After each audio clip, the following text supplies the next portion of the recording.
So we're going to talk about the US dollar and how it became the reserve currency of the world. This dates back from the 1914.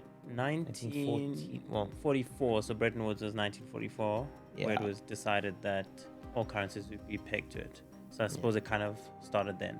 yeah.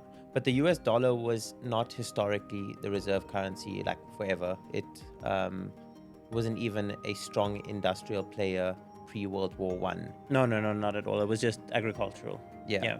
I think in that time, so early 1900s, it was like late 1800s, was mostly just Europe. So I think it was the UK, Spain was pretty prominent, France, and I think the Dutch.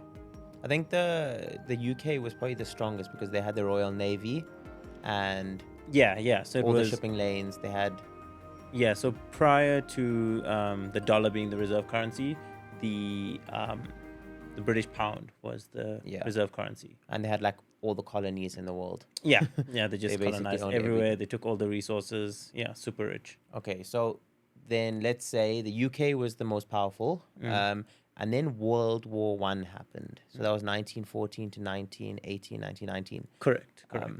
So with the war, the UK economy and European economies suffered because they were obviously fighting a war and there was a lot of destruction. Yeah, and I mean, I think all of their work staff, like their workforce, went to the military, right? It was compulsory, and all of their budget went to buying military equipment. So I think all of their money was just spent on military stuff that didn't actually provide a return. At least when they put money towards colonization, they attacked a place, but they stole the resources as well. And the most prominent economies at the time, so Europe, Russia, and the US, were all involved in war, but the US was the only one who was kind of on the sidelines. They weren't really fighting. They just conducted a business out of the war that everyone else is fighting by supplying them with weapons and other resources and making a business out of it. Yeah, so the US pretty much sold them the weapons and then at a later stage joined the war, but initially they just borrowed their money in order for them to buy weapons from them. Okay. Yeah. So basically World War One, World War Two, all the European powers, Russia, etc., they were all fighting. The US conducted a business out of this, and they provided them with resources and weapons, right? And that led to massive industrial growth in the US, making them become one of the most prominent economies, or the most prominent economy in the world at the time. So World War II ended in like 1945. Bretton Woods was 1944. Yeah, so I think it was just probably like an official of when the war actually ended. But yeah, Yeah. Bretton Woods was the end of the war. Okay, so Bretton Woods was, let's say, the end of the war. They met, 44 countries met at a hotel, and they discussed a way forward on how the world is going to rebuild and everything. And at this point, because the US had such a trade surplus, they held about 80% of the world's gold at the time. Is that now because like when during the war, all of the countries that needed to buy like military arms and stuff like that, they sent the US their gold in order to purchase all of this? Yeah, so I think they would like settle in gold. Okay. Just, time for repayment. So does that mean like in the time of war, it was literally just like containers of military arms going from the US to Europe and then gold going the other way?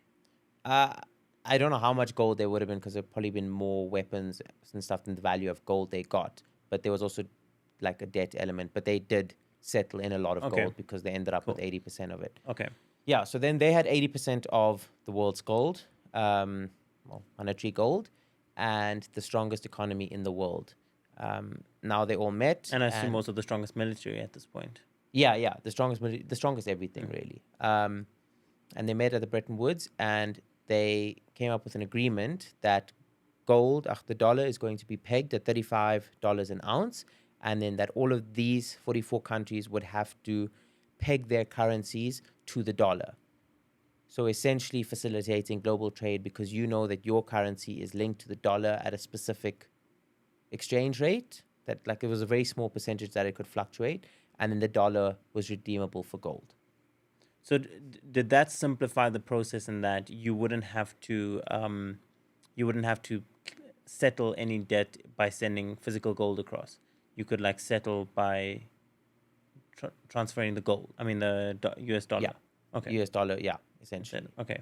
And also, Um, I guess all commodities would be in that price, so everyone knew what the costing was. yeah, and I remember the European economies, UK, they were all destroyed from the war, right? So it was time for them to rebuild, and they needed money. So from Bretton Woods, the International Monetary Fund, or IMF, and the World Bank was also founded from that. And then they basically issued loans to these countries, denominated in the US dollar, and they'd have to repay. So that also kind of strengthened the dollar's prominence from that point onwards. Okay. Yeah. So the the war did well for the Americans. Yeah, very From well. nowhere, they just dominated. So then, yeah, post World War, America was strong. Bretton Woods, everything was the dollar was pegged to gold. It became the reserve currency of the world, and that continued until about like 1960s.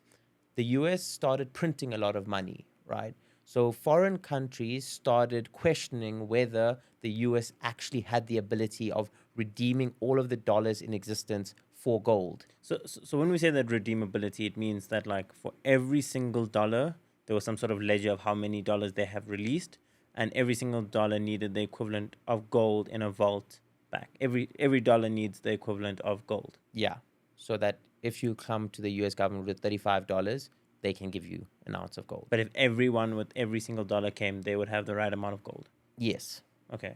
Um, Now, foreign governments started questioning this, and they started pulling out their gold reserves and started redeeming their dollars for gold. And also, one thing is because America became the strongest by conducting a business out of World War One and World War Two, once these countries rebuilt and started exporting again, America didn't have such a strong trade surplus. It started importing more than it exported. So its economy essentially got weaker relative to the others. Yeah, so then 1960s, a lot of countries started withdrawing or redeeming their dollars for gold. And this is when France sent a whole warship to redeem their gold. And then it went from something like 20,000 tons of gold to about 10,000, something like that. Don't quote me on the numbers. And that's when 1971 came, and it's called the Nixon shock, where President Nixon said temporarily that he would stop the convertibility of dollars into gold. But it was never temporary. That just became a thing. Yeah, I think if he didn't say temporary, everyone would have panicked. I think he was almost forced to say temporary, whether they knew it or not. Yeah. Yeah. So Nixon shock, 1971, you could no longer redeem your dollars for gold. So now essentially the dollar became depegged, and this is where fiat currency was born, or it existed, but officially. So was it like the whole premise of, in the first place, why they pegged everything to the dollar was because they had the gold reserve? Now all of a sudden the dollar is no longer backed by gold, but everything is already being traded in dollars. So it's like might as well just continue because it's simple. But the very premise of why they started that system is no longer there. Yeah. Okay. But then it's kind of like a network effect. Everyone still kind of accepted it after that. So then it became about what your currency could buy you in the international market, which is oil. So people kind of kept on to the dollar standard just because no one likes change, and they were waiting to see what happened, and the dollar was still the strongest economy in the world. And then in 1973, the Yom Kippur war happened, and that's when OPEC countries stopped providing America with oil, and the oil price almost quadrupled. They stopped providing America with oil. Yeah, so what happened was America provided financial support to Israel, and the OPEC countries didn't like this. Military support and financial support. Military didn't like this. OPEC didn't like this, and then they stopped providing oil, and the oil price shot up. So they actually did something back then, but now they do nothing. Yeah, basically. Okay, not the topic for this, but yeah. that's hilarious. Yeah, and then it made the Western powers realize how reliant they are on oil. So, Middle Eastern oil. So they had a agreement with the OPEC countries that in exchange for military support and probably funding and stuff as well, OPEC must price their oil only in dollars. So that's where the petrodollar system was invented. So further, like solidifying the idea that the US dollar is the reserve currency and is stable and all of that. Yeah. Do you think the fact that the US dollar is the reserve currency, even though that's just meaning it's widely adopted, assisted in them being able to get like 34 trillion in loans? Oh, you mean the US debt? Yeah, in the US debt. Like, Yeah. is like if, let's say, for example, all three countries, so UK, China, and America, were all sort of easily or equally adopted across the platform, right? So all three of them were kind of the reserve currency, because there's no official status of reserve currency. It just means what is accepted for trade internationally, right? So if all three of those were reserve currencies, do you think you'd be able to go into 34 trillion in debt? Because it's pretty much selling bonds, right? No, no, you wouldn't. Probably not, because even with that debt, like 7 trillion is foreign debt holdings, and the petrodollar, they earned their money in US dollars, so that would be kept in the US, and they would invest it in US Yeah. treasuries, which is again US debt. Okay. So what is happening now? What's the future looking like? Yo, that's a good question. I think the US dollar managed to stay strong because they invented the SWIFT network, which is the Society for Worldwide Interbank Financial Telecommunication. I'm So so gonna check you on that. I think that's right. So basically, they also came up with a system, a standardized system for making international payments. And no one else had this at the time. So it made settlements easier. It made everything easier, which is why people used it. Nowadays, even you can use crypto. Countries can come up with their own, That's you also know, I true. mean, You like could there are, you could very easily settle in Bitcoin, like yeah, why very not? easily if two countries have sufficient quantities and the trade surplus is, I don't know, 500 million. Very easy to do with crypto. Yeah, but even like China, they've invented their own SWIFT network. So now you don't really need their network. Why do you need their currency to trade amongst two countries that don't really want anything to do I with mean, America that's either? what's happening now with China and Russia, right? Like Mm. Russia has agreed to buy from China in yuan, and China, I mean, and they will supply them natural gas. Yeah. Mm.